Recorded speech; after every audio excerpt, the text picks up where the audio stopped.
ఇప్పుడు చాలామంది స్టాక్ మార్కెట్లో ఇన్వెస్ట్ చేస్తున్నారు అండ్ ట్రేడింగ్ చేస్తున్నారు. సో రెండింటికి చాలా డిఫరెన్స్ ఉందన్నమాట. ట్రేడింగ్ అంటే అది ఇంట్రాడే కావచ్చు, ఆప్షన్ ట్రేడింగ్ కావచ్చు, ఏదైనా కావచ్చు. అది ఇన్వెస్ట్మెంట్ అంటే అది లాంగ్ టర్మ్ ఇన్వెస్ట్ అనమాట. దాదాపుగా 6 మంత్స్కి, 1 ఇయర్కి, 5 ఇయర్స్కి అలా లాంగ్ టర్మ్ పెట్టుకుని ఇన్వెస్ట్మెంట్ చాలామందికి సేఫ్టీగా ఉంటుందన్నమాట.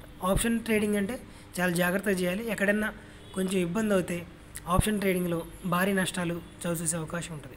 సో అందులో ఇప్పుడు ఆప్షన్ ట్రేడింగ్ ఎలా చేయాలో మనం చూద్దాం. సో ముందుగా మనం డిమాట్ అకౌంట్ ఓపెన్ చేసుకున్నాక తర్వాత ఇంటర్ఫేస్ ఈ విధంగా ఉంటుంది.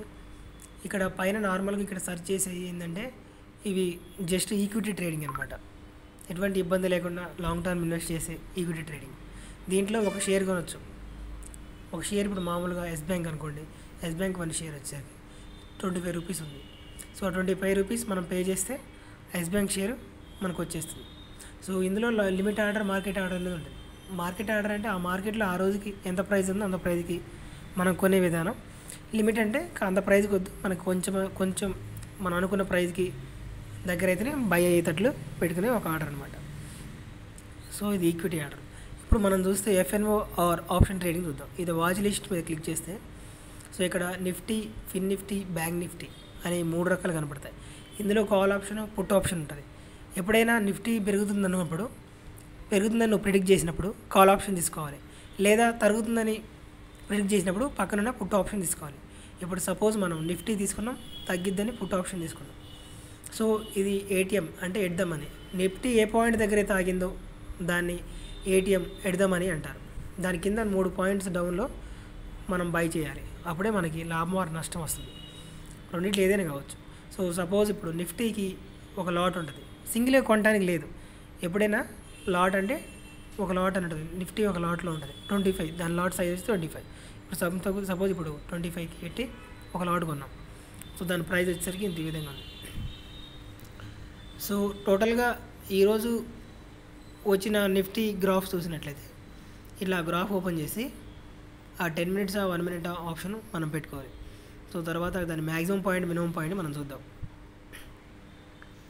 సో ఇది 15 రూపాయల దగ్గర స్టార్ట్ అయింది. దాదాపుగా మ్యాక్సిమం పాయింట్ 169 దాకింది.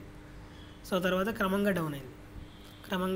డౌన్ అయ్యి దాదాపుగా ఇప్పుడు 42-43 రూపీస్ దగ్గర ఈరోజు ఈ ఆప్షన్ నిఫ్టీ మనం తీసుకున్న ఆప్షన్ ఎండ్ అయిపోయింది అనమాట. సో ఇప్పుడు అది ఆ విధంగా ఉంది. So previous close 92, lowest 39, highest 88 రూపాయల దగ్గర టచ్ అయింది. సో ఓపెన్ కావటం మాత్రం చాలా గ్యాప్ అప్లో 72 రూపీస్ డౌన్లో ఓపెన్ అయింది. సో మార్కెట్ డౌన్లో ఓపెన్ అయ్యి హై పాయింట్ తాకింది, మళ్ళీ తర్వాత డౌన్ అయింది. సో ఈరోజు మార్కెట్లో బూమ్లో ఉన్నాయి. అందువల్ల పుట్ ఆప్షన్ దాదాపుగా నష్టాల్లో ముగిసింది. అదేవిధంగా నిఫ్టీ కాల్ ఆప్షన్ చూద్దాం. సో ఎట్ ద మనీ ఇక్కడ ఏటీఎం ఉంది. 24,500 దగ్గర ఏటీఎం ఉంది. అంటే ఎట్ ద మనీ నిఫ్టీ ఎక్కడైతే ఆగిందో ఆ పాయింట్ అనమాట. సో దానికి 2-3 పాయింట్లు కింద డౌన్ తీసుకుంటే 24,750 దగ్గర తీసుకోవాలి నిఫ్టీ కాల్ ఆప్షన్ ఇది. సో 17 రూపీస్ దగ్గర ప్రీవియస్ క్లోజ్ అయింది. ఈరోజు 5.64 టచ్ అయింది. లో పాయింట్ 13 రూపాయలు అనమాట.